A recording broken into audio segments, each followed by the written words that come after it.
There were moments I squealed at what was being revealed. It goes there. Oh, it goes there. It's as filling as any Dragon Age game before it, and every bit an RPG, and yet, it's also more. By pushing towards action game territory like Mass Effect before it, the Veilguard has realised a physicality and immediacy we've never seen in Dragon Age, and it's a freedom that's exhilarating. It pulls us closer to the world and the world-shaking events of the game, and what events they are. The Veilguard makes the Dragon Age games that came before seem trivial by comparison. The series has evolved. Dragon Age has never been this good. I don't think so. Oh, it goes there. It goes there. Stupid bitch. It's absolutely pathetic what Dragon Age has turned into. Bioware have reduced this once dark fantasy RPG franchise into a millennial power fantasy. And while the series was slowly leaning towards this direction anyway, it still doesn't change the fact that Dragon Age the Veilguard is a new low for Bioware, and this is undoubtedly the worst game they have ever made. You don't have to waste your time or money on this turd to see how god awful everything is. But regardless of how everything looks, there was no hope for this game. Seeing as how Bioware's studio consists of activists and their last several games have been massive letdowns. So unless you were a loyal Bioware cum guzzler, the likelihood of a quality game coming from Bioware has never crossed your mind. Since it's obvious the stooges there don't know what quality is, just like they don't know what a female is. Don't let the show media convince you this goy slob is anything close to a 10 out of 10. We know the real reason why Dragon Age the Veilguard resonates with them. It has more to do with the identity politics and current day libtard bullshit rather than any of the RPG mechanics or anything else that would actually matter in an RPG. And the same applies to the shill YouTubers that were deep-throating this game once they saw Harding's Brock Lesnar jaw in the announcement trailer. Obviously the game's media and shill fans don't care what Dragon Age gets turned into, as long as it aligns with their ideologies and considers their modern day sensibilities. This is how low the bar has been set, and this is why modern games keep failing.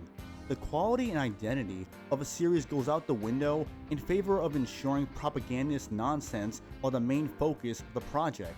And all these companies have to do is slap the name of an established IP and people will eat it up. EA and Bioware refusing to give review codes to people who would have been genuinely critical of Dragon Age the Veilguard goes to show they're not confident in their final product and want to control the narrative, to ensure that anyone willing to listen to these access media locales will buy the game or prevent anyone from canceling their pre-orders. It's because it is all a manipulation tactic that should not go unnoticed and make people think twice about supporting companies like EA and Bioware. The fact that there are content creators upset they didn't receive a review code or were even hoping they would get one from Bioware is pretty lame. And truthfully, unless people are going to be honest about the game and rip it to shreds for being a woke piece of shit, then realistically, there shouldn't be any demand to get early access to this garbage. Maybe consider having some standards and dignity instead of desperately trying to line your pockets and make deals with scumbag companies. Now, we have been, full transparency, we have been hounding them about it because they've been very coy about it. For like 2-3 weeks, we've been sending regular emails, regular Twitter DMs to people we're in contact with. Like, we have been hounding them, me and my management team, to get review codes for it, even just one. It's going to be fascinating to see. I will say I was very confident that the game was going to be solid until this thing with the reviews. As expected, the information leading up to Dragon Age the Veilguard's release, along with the recently leaked footage, have turned out to be real. Dragon Age the Veilguard is indeed woke slop, and the mentally ill Bioware ass-kissers need to accept that, along with accepting there are only two genders. If you still want to support this game or give it a chance, then go ahead.